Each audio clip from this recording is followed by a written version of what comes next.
हरे राम राम राम हरे हरे, हरे कृष्ण कृष्ण कृष्ण हरे हरे। आइए, श्री रामचरितमानस लंका कांड चल रहा है। रावण और श्री रामचंद्र जी के बीच में युद्ध चल रहा है। आइए आगे की ओर बढ़ते हैं। पाहि पाहि रघुवीर गोसाई, हे रघुवीर हे गोसाई, रक्षा कीजिए रक्षा कीजिए। यह दुष्ट काल की भांति हमें खा रहा है। उसने देखा कि सब वानर भाग छूटे, तब रावण ने 10 धनुषों पर बाण संधान किए।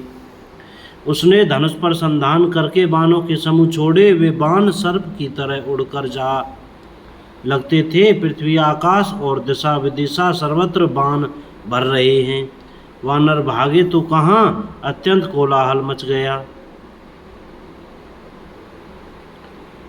वानर भालुओं की सेना व्याकुल होकर आर्त पुकार करने लगी। हे रघुवीर हे करुणा सागर, हे पीड़ितों के बंधु, हे सेवकों की रक्षा करके उनके दुख हरने वाले हरि। अपनी सेना को व्याकुल देखकर कमर में तरकस कसकर और हाथ में धनुष लेकर श्री रघुनाथ जी के चरणों में मस्तक नवाकर लक्ष्मण जी क्रोधित होकर चले। लक्ष्मण जी ने पास जाकर कहा, अरे दुष्ट, वानर भालुओं को क्या मार रहा है? मुझे देख, मैं तेरा काल हूँ। रावण ने कहा, अरे मेरे पुत्र के घातक, मैं तुझी को ढूंढ रहा था। आज तुझे मारकर अपनी छाती ठंडी करूंगा। ऐसा कहकर उसने प्रचंड बाण छोड़े। लक्ष्मण जी ने सबके सैकड़ों टुकड़े कर डाले। रावण ने करोड़ों अस्त्र शस्त्र चलाए। लक्ष्मण जी ने उनको तिल के बराबर करके काट कर हटा दिया। फिर अपने बाणों से उस पर प्रहार किया और उसके रथ को तोड़कर सारथी को मार डाला। जय श्री सीताराम। रावण के 10 मस्तकों में 100 बाण मारे। वे सिरों में ऐसे बैठ गए मानो पहाड़ के शिखरों में सर्प प्रवेश कर रहे हों। फिर 100 बाण उसकी छाती में मारे। वह पृथ्वी पर गिर पड़ा। उसे कुछ भी होश न रहा। फिर मूर्छा छूटने पर वह प्रबल रावण उठा और उसने वह शक्ति चलाई जो ब्रह्मा जी ने उसे दी थी। वह ब्रह्मा की दी हुई प्रचंड शक्ति लक्ष्मण जी को ठीक छाती में लगी। वीर लक्ष्मण जी व्याकुल होकर गिर पड़े। तब रावण उन्हें उठाने लगा, पर उसके अतुलित बल की महिमा यूं ही रह गई, व्यर्थ हो गई। वह उन्हें उठा नहीं सका, जिनके एक ही सिर पर ब्रह्मांड रूपी भवन धूल के एक कण के समान विराजता है। उन्हें मूर्ख रावण उठाना चाहता है। वे तीनों भुवनों के स्वामी लक्ष्मण जी को नहीं जानता। यह देखकर पवन पुत्र हनुमान जी कठोर वचन बोलते हुए दौड़े। हनुमान जी के आते ही रावण उन पर अत्यंत भयंकर घूंसे का प्रहार किया। हनुमान जी घुटने टेक कर रह गए, पृथ्वी पर गिरे नहीं और फिर क्रोध से भरे हुए संभाल कर उठे। हनुमान जी ने रावण को एक घूंसा मारा। वह ऐसा गिर पड़ा जैसे वज्र की मार से पर्वत गिरा हो। मूर्छा भंग होने पर फिर वह जगा और हनुमान जी के बड़े भारी बल को सराहने लगा। हनुमान जी ने कहा, मेरे पौरुष को धिक्कार है और मुझे भी धिक्कार है, जो हे देवद्रोही, तू अब भी जीता रह गया। अस कही लक्ष्मण कहूँ कपिलायो, देखी दशानन विष में पायो। श्री राम जय राम जय जय राम। ऐसा कहकर और लक्ष्मण जी को उठाकर हनुमान जी श्री रघुनाथ जी के पास ले आए। यह देखकर रावण को आश्चर्य हुआ कि श्री रघुवीर ने लक्ष्मण जी से कहा, हे भाई, हृदय में समझो, तुम काल के भी भक्षक और देवताओं के रक्षक हो। ये वचन सुनते ही कृपालु लक्ष्मण जी उठ बैठे। वह कराल शक्ति आकाश को चली गई। लक्ष्मण जी फिर धनुष बाण लेकर दौड़े और बड़ी शीघ्रता से शत्रु के सामने आ पहुंचे।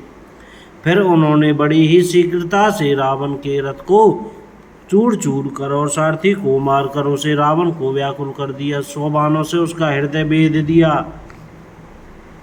जिससे रावण अत्यंत व्याकुल होकर पृथ्वी पर गिर पड़ा। तब दूसरा सारथी उसे रथ में डालकर तुरंत ही लंका को ले गया। प्रताप के समूह श्री रघुवीर के भाई लक्ष्मण जी ने फिर आकर प्रभु के चरणों में प्रणाम किया।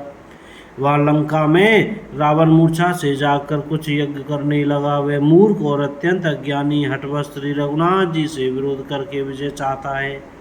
यहाँ विभीषण जी ने सब खबर पाई और तुरंत जाकर श्री रघुनाथ जी को कह सुनाई कि हे नाथ, रावण एक यज्ञ कर रहा है। उसके सिद्ध होने पर वह अभागा सहज ही नहीं मरेगा। हे नाथ, तुरंत वानर योद्धाओं को भेजिए जो यज्ञ का विध्वंस करें, जिससे रावण युद्ध में आवे। प्रातःकाल होते ही प्रभु ने वीर योद्धाओं को भेजा। हनुमान और अंगद आदि सब प्रधान वीर दौड़े। वानर खेल से ही कूदकर लंका पर जा चढ़े और निर्भय रावण के महल में जा घुसे। ज्यों ही उसको यज्ञ करते देखा, त्यों ही सब वानरों को बहुत क्रोध हुआ। उन्होंने कहा, अरे ओ निर्लज, रणभूमि से घर भाग आया और यहाँ आकर बगुले का साथ ध्यान लगा कर बैठा है। ऐसा कहकर अंगद ने लात मारी, पर उसने इनकी ओर देखा भी नहीं। उस दुष्ट का मन स्वार्थ में अनुरक्त था। जब उसने नहीं देखा तब वानर क्रोध करके उसे दांतों से पकड़कर काटने और लातों से मारने लगे। स्त्रियों को बाल पकड़कर घर से बाहर घसीट लाए। वे अत्यंत ही दीन होकर पुकारने लगे। तब रावण काल के समान क्रोधित होकर उठा और वानरों को पैर पकड़कर पटकने लगा। इसी बीच में वानरों ने यज्ञ विध्वंस कर डाला। यह देखकर वे मन में हारने लगा, निराश होने लगा। यज्ञ विध्वंस करके सब चतुर वानर श्री रघुनाथ जी के पास आ गए। तब रावण जीने की आशा छोड़कर क्रोधित होकर चला। चलते समय अत्यंत भयंकर अमंगल अपशगुन होने लगे। गीध उड़ उड़कर उसके सिरों पर बैठने लगे, किंतु वह काल के वश था, इससे किसी भी अपशगुन को नहीं मानता था। उसने कहा, युद्ध का डंका बजाओ।